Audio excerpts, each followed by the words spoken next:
Con ustedes, el profesor Carlos Barbieri, con la clase Ministerio Infantil.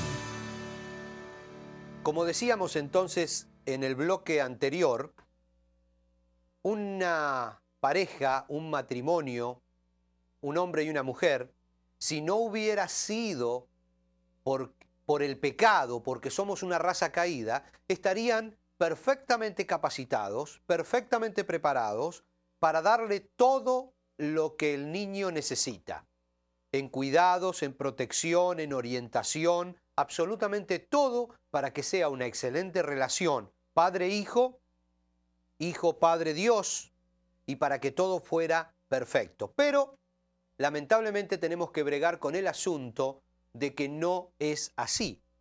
Y debemos, como decíamos antes, y ahora otra vez rebobinamos sobre el tema, debemos prepararnos para desde la congregación cubrir esos problemas de la familia. No nos olvidemos que la iglesia es una segunda familia. Es una familia grande, como si fuéramos primos, tíos. Esa es la iglesia, es un complemento. Entonces, ese complemento de la familia, de la unidad de la sociedad, de la base de la sociedad, tiene que involucrarse y cubrir los problemas de los matrimonios con respecto a la educación y a la formación de sus hijos para evitarnos dentro de unos años graves problemas con los que van a liderar la iglesia. Como decíamos, comencemos a construir autopistas, a construir desagües, dejemos espacios amplios para las calles, construyamos plazas, porque después va a haber una gran ciudad allí y esas cosas ya no las vamos a poder hacer. Entonces vamos a ver cómo trabajar ahora desde la iglesia hacia los niños. Desde el grupo para cuidar todos los aspectos de los niños. Vamos a formar como parte del Ministerio a la Niñez un departamento de consejería para padres. Y lo vamos a hacer también como parte de este curso y como tarea de este curso, que luego van a encontrar en sus manuales. Queremos tener en cada iglesia una persona, un matrimonio, después vamos a hablar un poco más de los detalles, especializada en consejería para padres. Esto no es algo sencillo. Como les digo, más adelante vamos a conversar acerca de cómo elegir a alguien que pueda realizar esta tarea. El caso es que cada familia en algún momento deberá consultar a alguien acerca de la crianza de sus hijos. Alguna persona que pudiera aconsejarlo, aconsejarla sobre un tema particular del niño, con relación a la crianza, al comportamiento, quién sabe a qué problema puede ser. Posiblemente los casos más comunes se puedan dar cuando haya separación de los padres, o fallecimiento de un familiar, o madres solteras, o niños con problemas de conducta, pero en algún momento todos los padres hemos tenido la necesidad, a veces se puede cubrir, a veces no, porque no siempre pudimos tener fácil acceso a alguien que nos pudiera aconsejar sobre la crianza de los hijos. Alguna persona a veces con un poco más de experiencia nada más y con libertad para hablar con esa persona. En algún momento de la crianza, cada padre, cada madre necesita un consejero, alguien que pueda ayudarla.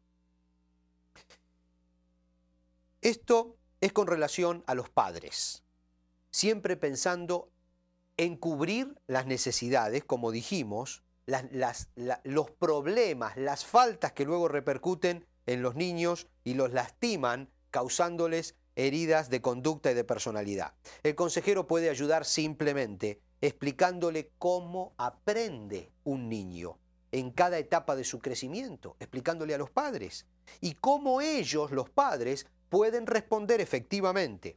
El consejero puede explicar la actitud y el comportamiento de un niño desde la propia experiencia del consejero, porque vamos a buscar una persona que ya haya criado hijos, y desde el conocimiento adquirido, leyendo los libros recomendados y otros que sin duda va a encontrar sobre el tema. Porque cuando comiencen a lloverle a ese consejero las consultas, ese consejero va a tener que salir y va a tener que buscar información.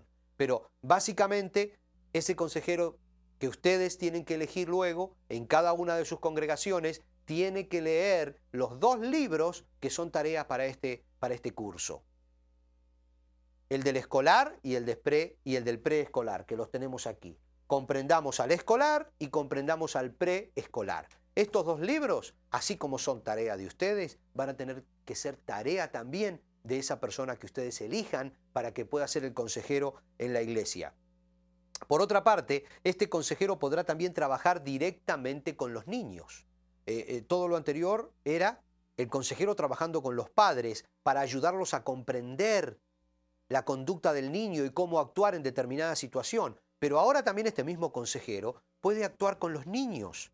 Y en este punto, este es un punto muy importante, debemos aclarar que una de las claves más importantes en el desarrollo de los valores morales de un niño es consecuencia de la imitación de los valores de las personas que admira. Lo que se llama psicológicamente el impulso de la identificación. El niño aprende valores morales, éticos de las personas que admira. Por lo tanto, el pastor, el maestro, pero en este caso específico el consejero, porque estamos hablando del departamento de consejería, el consejero debe tomarse el tiempo para analizar si la conducta de un padre o de una madre, estamos hablando dentro de la congregación, ¿no? Si la conducta de un padre o de una madre están siendo de valor moral para el niño. Puede ser que el niño no tenga padres separados, o los tenga pero el papá sea inconverso, la mamá venga con el niño a la iglesia y el padre no sea un padre de muy buen testimonio, digamos, o puede ser al revés, que uno de los padres sea alcohólico o cualquier problema de ese tipo. O puede darse el caso que el niño venga a la iglesia y ninguno de sus padres venga a la iglesia. Entonces ese niño tenga muy poca atención de sus padres a sus necesidades básicas. Acuérdense, el impulso de la identificación tiende a asimilar los valores de las personas que admira. El consejero tiene que analizar y reforzar esos puntos débiles de los padres o de los tutores del niño. Debe realizar un trabajo de seguimiento con el niño, o deberá hacerlo, preguntándole acerca de los estudios, de los amigos de la escuela, de las dudas respecto al sexo, a un montón de cosas que le van a surgir al niño, convirtiéndose ese consejero, esa consejera, en un amigo que le dé el ejemplo necesario y que, si es necesario, marque límites en la vida del niño. Cuando los padres no lo hagan, recuerden que estamos viendo a la iglesia como la persona que va a cubrir huecos, agujeros dejados por la familia directa del niño. Pero en este punto es muy importante aclarar que todos los consejos que ese consejero o consejera puedan dar serán desde un punto de vista bíblico, siempre. Y si en algún caso los consejos pudieran afectar eventos de la vida del niño, deben ser conocidos por los padres y aprobados por los padres o los tutores. Nunca tiene que haber competencia. Nunca hay que decirle al niño, bueno, yo te aconsejo que hagas tal cosa. Hay que preguntarle a los padres si se le puede aconsejar tal cosa. Pero de paso, ese consejero va ayudando a los padres. Porque quizás los padres le dicen, no, usted no le diga nada, nosotros se lo vamos a decir. ¿Se dan cuenta? Esa es una manera de ir ayudando. Ahora, si los padres no lo hacen, muchos padres van a decir, está bien, aconséjelo, no hay problema, está en toda libertad. Pero hay que buscar esa autorización de los padres. hay que buscar esa autorización de los padres. Y por supuesto, si hay algo demasiado grave, es el consejero el que tiene que derivar al pastor o, si es necesario, algún profesional. Fuera de la congregación, o si hay un profesional dentro de la congregación, mucho mejor. Pero puede haber casos extremos. Estamos hablando de las cosas de todos los días. Algunos informes dicen que en los últimos 20 años, y esto es para despertar un poquitito, para que vean que realmente hay una necesidad, en los últimos 20 años, piensen en la historia de la humanidad, porque uno dice 20 años y 20 años, el único que dice que 20 años no es nada es Gardel, pero 20 años son 20 años. Pero ahora piénsenlo en perspectiva a toda la historia de la humanidad, desde que se escribe la historia. En los últimos 20 años, el número de familias tradicionales, normales, pero lo llaman tradicionales, padre, madre, hijos, simple, familias normales tradicionales, bajó el número de familias tradicionales del 52%, que ya es bajísimo, al 42%. Eso quiere decir que en el mundo más de la mitad de los niños que viven hoy, que existen hoy en día, viven o con uno de sus padres nada más, porque ahí ya se rompe la familia tradicional, o con uno de sus padres, sea la madre, sea el madre, o con un familiar, o con un tutor, o en un hogar de huérfanos. Más de la mitad de los niños. Claro, posiblemente esa relación no se dé en su iglesia. Usted me dice, bueno, pero en mi iglesia no es tanto. Hay 4 nada más, hay 2. Estamos hablando la sociedad como está. En algunas iglesias ese porcentaje se da seguro, en otras no. No estamos hablando de su iglesia en particular, sino a nivel mundial, estudios que se han hecho. El número de los padres solteros se ha duplicado en los últimos años. Y el número de matrimonios que se separan en los Estados Unidos es la mitad, 50%. Eso quiere decir que de 2 parejas que se casan, una va a terminar divorciada. Estos son algunos datos en promedio que nos hablan de la necesidad inmediata de la iglesia de salir a proteger a los niños, consolar y evangelizar. Ya vamos a ver cada una de estas partes. Vamos a pasar, luego vamos a volver sobre estos temas, pero vamos a pasar un poquitito al Departamento de Ayuda Social Infantil. En el aspecto social, claramente vemos en la palabra nuestra responsabilidad. Como cristianos, desde ya ante las necesidades de la gente que nos rodea y principalmente, como leímos, a los de la familia de la fe.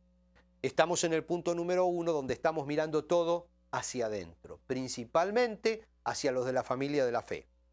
Debemos preparar a nuestros niños para que al crecer se incorporen a una sociedad extremadamente competitiva. Debemos proveer para sus necesidades básicas. En algunos países desarrollados, y en realidad debemos mirarlos a ellos en algunos aspectos porque por algo están desarrollados, claro, por supuesto no en todo hay que mirar a países desarrollados, pero en esto creo que sí. Fíjense, cuando una mujer en uno de estos países desarrollados del planeta tiene un hijo, da a luz una criatura y no tiene dinero, el gobierno se encarga de darle vales, tickets o como se llame, para comprar leche y alimentos básicos para ese niño cada día hasta que la familia pueda hacerlo por sí misma o hasta que el niño pase la edad de su primer desarrollo. Es interesante ver que ciertos gobiernos prefieren invertir dinero dándole el alimento necesario en el momento que está desarrollándose a que luego pagar las consecuencias de que se mal desarrollen y sean más fácilmente atrapados por la droga, la delincuencia, etcétera, etcétera, etcétera. Entonces, el Departamento de Ayuda Social, y vamos a llamarlo en este caso interno, porque estamos siempre pensando dentro de la iglesia, como les dije, tiene que estar ligado directamente con el Departamento de Consejería, porque sin duda es el consejero el que va a descubrir las verdaderas necesidades de un niño o de una familia. Necesidades, estamos viendo en el aspecto social, necesidades de alimento, vestido, juguetes útiles para la escuela. Y es solamente a través del departamento de consejería que se le puede decir a ese departamento de ayuda social qué es lo que tiene que hacer, qué es lo recomendable para ayudar a esa familia. Siempre, siempre será bueno que todas las personas que tengan alguna necesidad para con sus niños pasen primero por este consejero. Porque de esa manera, además de que orientamos a las personas en otros aspectos, no solamente en el físico, porque el consejero no solamente va a orientar en el aspecto físico, sino el moral, intelectual, espiritual, pero además se desalienta a los pedigüeños que siempre existen en las congregaciones, que se acercan para que les den algo. Entonces el hecho de tener que pasar a través del departamento de consejería ayuda a que eso se aplaque un poco. Ahora vamos a ver, aunque superficialmente, pero vamos a ver cómo formar y mantener estos departamentos. Formación y funcionamiento de consejería para padre. En primer lugar, otra vez volvemos entonces, tratando el tema de formación y funcionamiento, pero volvemos al departamento de consejería. Entonces, en primer lugar debemos buscar en la congregación un matrimonio. Siempre hablamos de consejero, consejera. Pero si fuera un matrimonio sería excelente. Buscar en la congregación un matrimonio dentro de lo posible con hijos mayores, los cuales estén en los caminos del Señor. No necesariamente en la misma iglesia, pero sí en los caminos del Señor y con vidas más o menos normales. Porque muchas veces nos vamos a encontrar en las iglesias que tenemos gente capacitada para aconsejar. A veces en nuestras congregaciones tenemos educadores, psicólogos, psiquiatras, que serían excelentes para estar en el departamento de consejería para padres, pero que sus hijos están fuera de los caminos del Señor o que les salieron raros en algún aspecto. Entonces, miren, esto es muy importante, porque las personas que se van a sentar del otro lado de la mesa del consejero no solo van a escuchar las palabras del consejero, sino que lo van a mirar a él como ejemplo. Si el consejero no pudo educar sus propios hijos, no los tiene en sumisión en los caminos del Señor, aunque dé excelentes consejos, la otra persona los va a oír huecos, vacíos, sin sentido, sin autoridad. Por eso, lamentablemente, a veces es muy duro decir esto, pero si es una persona que no tiene a sus hijos en orden, como dice la Biblia, en los caminos del Señor, mejor que no aconseje, que haga su vida. No lo vamos a condenar, pero mejor que no esté en esa silla de consejero. Simplemente porque lo van a escuchar, pero como algo teórico. Además debemos buscar que ese matrimonio tenga dones pastorales. Sé que muchas cosas de las que yo estoy diciendo, como otras de las que se dicen en un curso como este, son a veces difíciles de aplicar en su iglesia.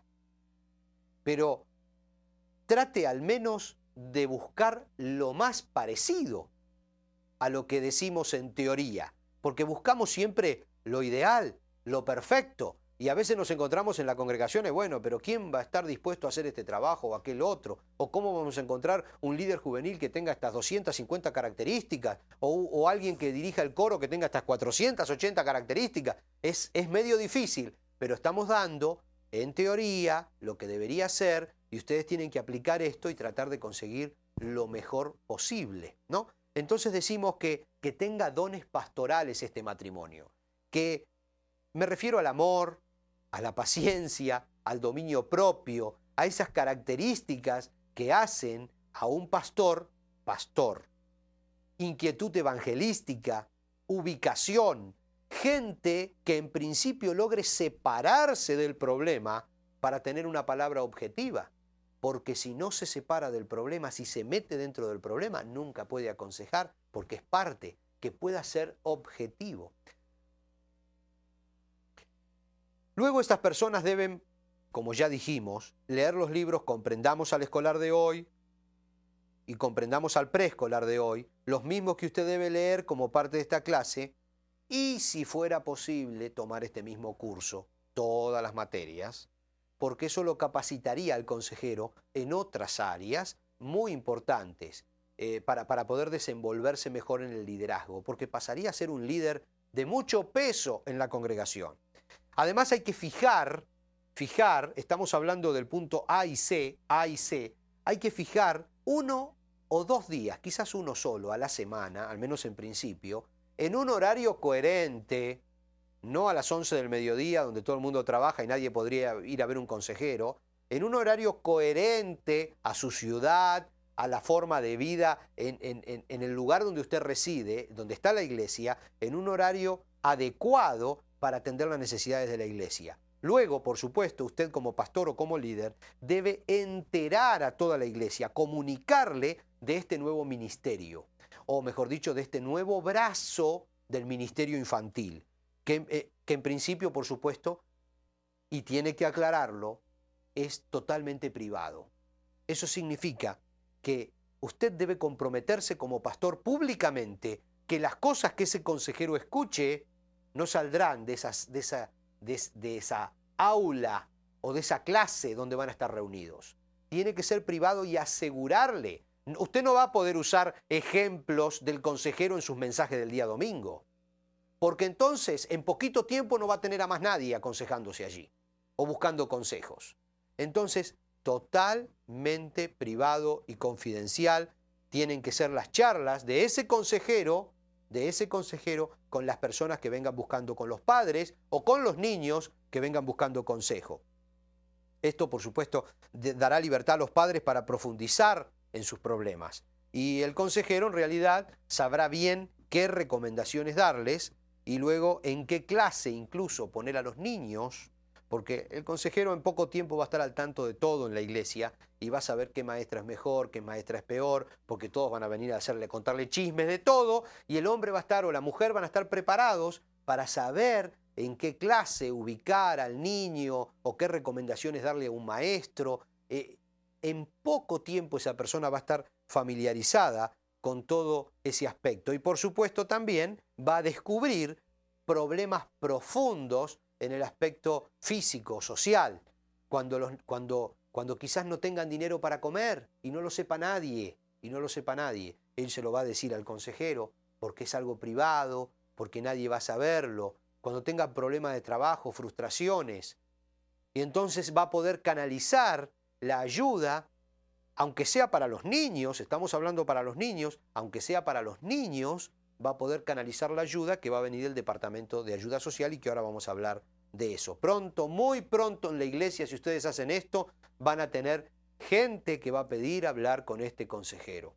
Y no solo gente de la iglesia, al tiempo, hasta inconversos de la zona van a querer venir a preguntarle al consejero cómo hacer o cómo manejar una determinada situación con los niños.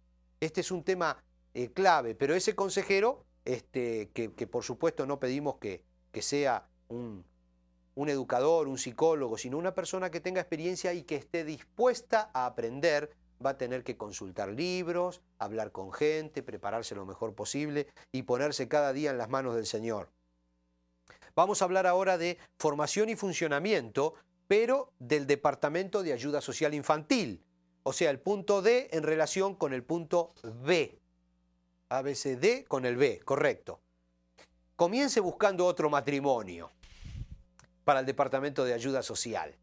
Pero, si no es posible, 1, 2 o 3 hermanas, hermanos de la congregación, que sientan el deseo de servir y miren esto, estén dispuestos a recolectar, a juntar en la misma congregación y también fuera de ella, en el barrio me refiero, todo lo que podría servirle al niño. Muchas veces cuando uno le explica a los negociantes de la zona lo que está queriendo hacer, les cuenta el plan, ellos colaboran abiertamente con distintos alimentos, con todo.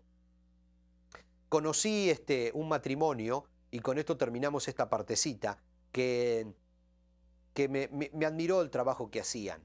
Este hombre, todos los lunes por la mañana, le sacaba los asientos a una camioneta que tenía y se iba hasta una panadería muy grande que había cerca de su casa y literalmente el comerciante llenaba la camioneta con pan, masas finas, tortas y cosas que iban sobrando y que ya no las podía vender en la siguiente semana porque eso es de consumo rápido.